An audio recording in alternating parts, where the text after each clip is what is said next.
इस वीडियो में हम देखेंगे वेक्टर प्रोसेसिंग। तो स्टार्ट करते हैं। Vector processing, there is a class of computational problems that are beyond the capabilities of a conventional computer. यहाँ पर कुछ ऐसे कैलकुलेशंस हैं जो कन्वेंशनल कंप्यूटर्स की कैपेबिलिटी से भी बियॉन्ड है, यानी उन सभी कैलकुलेशंस को परफॉर्म करने में कन्वेंशनल कंप्यूटर को दिक्कत आ सकती है या फिर उसे ज़्यादा टाइम भी लग सकता है उन्हें कैलकुलेट करने के लिए। These problems are characterized by the fact that they require a vast number of computations that will take a conventional computer days or even weeks to complete.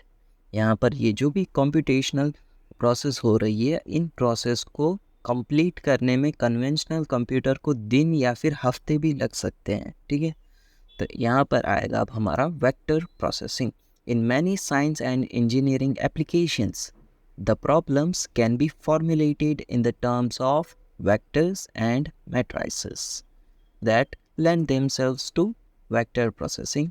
Okay, तो यहाँ पे हमारा दो टर्म्स है, वेक्टर एंड मैट्राइसिस, और इनसे हम vector processing जो है वो परफॉर्म करने वाले हैं। तो देखते हैं, पहले एक एप्लीकेशंस देख लेते हैं वेक्टर प्रोसेसिंग के, जिसमें पहला है लॉन्ग रेंज वेदर फोरकास्टिंग। ठीक है, ये सब जितने भी वेदर्स के आपने प्रिडिक्शन देखे होंगे उसके अंदर नंबर ऑफ कंप्यूटेशनल टास्क जो है काफ़ी ज़्यादा होंगे, इसके लिए उसके अंदर जो है वेक्टर प्रोसेसिंग यूज़ होगा। सेकेंड है पेट्रोलियम एक्सप्लोरेशन। थर्ड है seismic data analysis.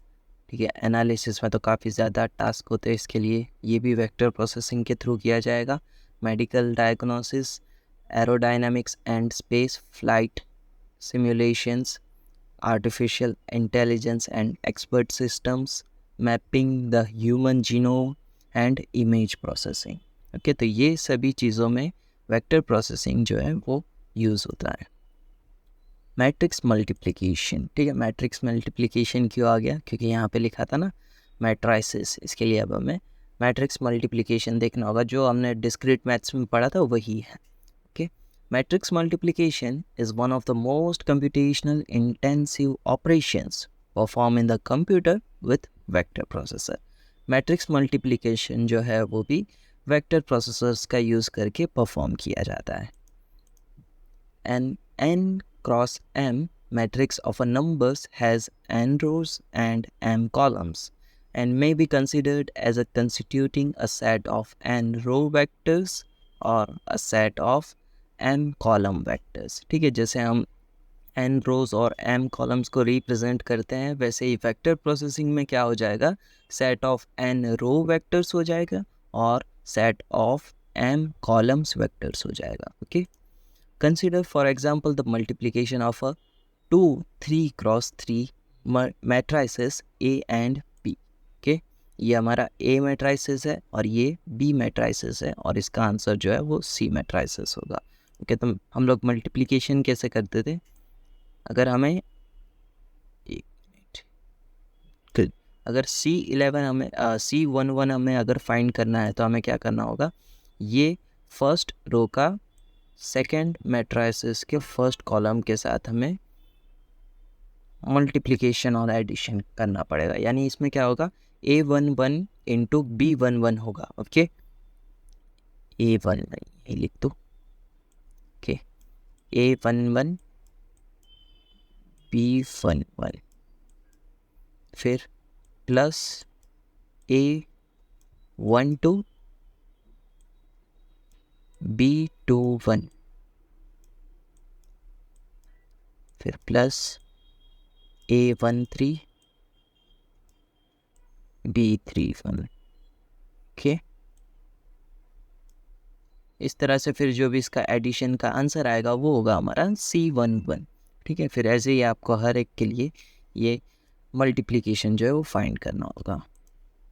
The product of a matrix C is a 3 cross 3 matrix whose elements are related to the element of A and B by the inner product। ठीक है, ये formula लिखी गई है CIJ की, यानी अब अभी यहाँ पे आप 1 1 पुट करोगे तो फिर यही सेम फॉर्मूला जो है वो क्रिएट होगी। तो इसका आंसर क्या है, फॉर्मूला क्या है, समेशन ऑफ ए आई के इंटू बी के जे वेर के इक्वल्स टू 1 अप टू 3।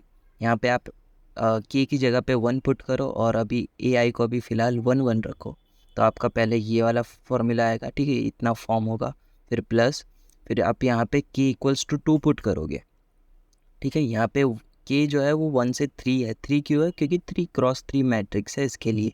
तो फिर आप यहाँ पे आप 2 पुट करोगे तो ये क्या हो जाएगा 1 2, फिर ये हो जाएगा 2 1 और ये वाला फॉर्म कर देगा। फिर वापस प्लस, अब यहाँ पे आप 3 पुट करोगे लास्ट, तो ये हो जाएगा 1 3 और ये हो जाएगा 3 1, और यहाँ पे भी देखो 1 3 और 3 1। तो ये कुछ नहीं, बस फॉर्मूला दी गई है इसकी, okay. The total number of multiplications or additions required to compute the matrix product is 9 cross 3 equals to 27, ठीक है। 9 कैसे आया, 9 जो है वो नंबर ऑफ एलिमेंट्स है। नंबर ऑफ एलिमेंट्स कितने हो गए यहाँ पर, 3 क्रॉस 3 मैट्राइसेस के 9 हो गए ना, इसके लिए यहाँ पे 9 आएगा। और यहाँ पे देखो मल्टीप्लिकेशंस कितनी बार हो रहा है, एक यहाँ पे देखो A11 इंटू B11 में एक बार हुआ, फिर A12 फिर B21 में एक बार मल्टीप्लिकेशन हुआ, फिर A13 इंटू B31 के अंदर एक बार मल्टीप्लिकेशन हुआ। यानी कितनी बार मल्टीप्लिकेशन हुआ, 3 बार ना, इसके लिए यहाँ पे 3 इसके लिए लिखा गया है, ओके। और फिर 9 इंटू 3 क्या हो जाएगा 27। तो ये हो गया हमारे टोटल नंबर ऑफ मल्टीप्लिकेशंस और एडिशन, ओके। ये है इनर प्रोडक्ट का डायग्राम है, ये भी हम आगे डिटेल में देखेंगे। जहाँ पर सोर्स ए में जो है आप ये मैट्रिक्स ए के एलिमेंट समझ सकते हो, और सोर्स बी में आप बी मैट्रिक्स के एलिमेंट समझ सकते हो। और यहाँ पर से एक एलिमेंट जाएगा और फिर यहाँ बी में से भी एक एलिमेंट जो है वो मल्टीप्लायर पाइपलाइन में जाएगा, ताकि फिर ये जो भी मल्टीप्लिकेशन है वो परफॉर्म होगा। फिर वो मल्टीप्लिकेशन आगे जाएगा, फिर जो भी उसका एडिशन है वो एडर पाइपलाइन के अंदर परफॉर्म होगा, ओके। ये भी आगे हम देखेंगे। तो इसे हम क्या कहते हैं, the inner product calculation on a pipeline vector, ठीक है। ये processor pipeline for calculating an inner product, जहाँ पर हमने 4 सेगमेंट्स के ये दोनों पाइपलाइन लिए है। मल्टीप्लायर पाइपलाइन भी 4 सेगमेंट का है और एडर पाइपलाइन भी जो है वो 4 सेगमेंट का है, ओके। अभी ये जो C equals to A1 B1 ये तो नॉर्मल है। अब जैसे आप फर्स्ट क्लॉक अप्लाई करोगे तो सोर्स A में से जाएगा A1 और फिर सोर्स B में से जाएगा B1। तो यहाँ पे आप देख सकते हो A1 और B1 जो है वो फर्स्ट सेगमेंट में आ चुके हैं, ओके। फिर आप सेकंड क्लॉक अप्लाई करोगे तो फिर यहाँ से आएगा A2, फिर यहाँ से आएगा B2, और फिर ये जो A1 B1 है ना वो आगे वाले सेगमेंट के अंदर शिफ्ट हो जाएगा और यहाँ पर A2 और B2 आ जाएंगे। और इसके अंदर क्या होगा, जो भी A2 का नंबर है और फिर B2 का नंबर है वो दोनों का मल्टीप्लिकेशन यहाँ पर परफॉर्म होगा, और A1 और B1 का भी यहाँ पर मल्टीप्लिकेशन जो है वो परफॉर्म होगा, ओके। फिर यहाँ पर से आप थर्ड क्लॉक अप्लाई करोगे तो सोर्स A में से आएगा A3, फिर यहाँ से आ जाएगा B3, और जो A2 और A2 B2 जो है वो आगे शिफ्ट हो जाएंगे और A1 B1 जो है वो भी आगे शिफ्ट हो जाएंगे, और यहाँ पे आ जाएगा A3 B3, और जो भी उसका मल्टीप्लिकेशन परफॉर्म होना होगा वो वहाँ पे परफॉर्म हो जाएगा। फिर आप फोर्थ क्लॉक अप्लाई करोगे तब यहाँ पे आ जाएगा A4 B4, फिर A3 B3 वो आगे शिफ्ट हो जाएगा, फिर A2 B2 वो भी आगे, और A1 B1 जो है वो भी आगे शिफ्ट हो जाएगा, ओके। इतना क्लियर। अब आते हैं एडर पाइपलाइन पे। अब यहाँ पे आप जो ऐसे ही क्लॉक अप्लाई करते जाओगे ना वैसे वैसे एलिमेंट्स जो है वो आगे शिफ्ट होते जाएंगे। तो यहाँ पे हमने 8 क्लॉक अप्लाई कर दिए हैं, इसके लिए यहाँ पे A8 P8 आ चुका है, फिर यहाँ पे 7th, यहाँ पे 6 और यहाँ पे 5th, ओके।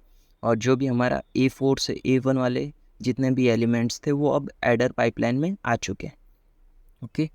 अब जैसे ही आप 9th क्लॉक अप्लाई करोगे तो यहाँ पर से आ जाएगा A9 और B9, और यहाँ पर से जो लास्ट में A5 B5 था ना वो आगे चला जाएगा, और यहाँ पर से जो A1 B1 था वो यहाँ पर से जाकर वापस फर्स्ट सेगमेंट में आ जाएगा फॉर एडिशन। एडिशन के अंदर 2 एलिमेंट्स की ज़रूरत पड़ती है ना, यहाँ पे आप कुछ भी समझ लो, ये A5 इंटू B5 को आप 3 इंटू 2 समझो, A1 B1 को आप 4 इंटू 1 समझो, ठीक है। फिर 2 एलिमेंट्स आ चुके हैं, अब आप एडिशन जो है वो परफॉर्म कर सकते हो, ठीक है। और ये जैसे आप नेक्स्ट क्लॉक अप्लाई करोगे 10th और 11th, फिर वैसे ही एडिशन जो है वो परफॉर्म होता जाएगा। तो इसकी फॉर्मूला क्या बनेगी, A1 B1 plus A5 B5, ठीक है। यहाँ पे जो हमारा पहले सेगमेंट में कौन कौन से एलिमेंट आए, A1 और B1 ना, और फिर A5 और B5 के बीच में यहाँ पे एडिशन परफॉर्म हुआ, इसके लिए यहाँ पर A5 B5 आ गया। और फिर कैसे A9 B9 4 सेगमेंट है ना, तो आप 4 ऐड करते जाओ, ठीक है। यहाँ पे देखो 1 1 के अंदर 4 आप प्लस करोगे तो क्या आएगा 5 5, 5 5 के अंदर आप वापस प्लस 4 करो तो 9 9 हो जाएगा, ठीक है। तो इसी तरह से ये कैलकुलेशन जो है वो चलता रहेगा। और A2 के लिए फिर आप क्या करो, वापस प्लस 4 कर दो तो A6 B6 बन जाएगा, फिर वापस उसमें 4 प्लस कर दो तो ये बन जाएगा, ठीक है। तो फिर इस तरह से ये जो फॉर्मूला है वो फॉर्म होगा, या फिर आप इसे कैसे समझ सकते हो कि ये जो पीछे हमारा C मैट्रिक्स था ना वो ऐसे फॉर्म हुआ इन द वेक्टर प्रोसेसिंग, ठीक है। तो यहाँ तक रखते हैं।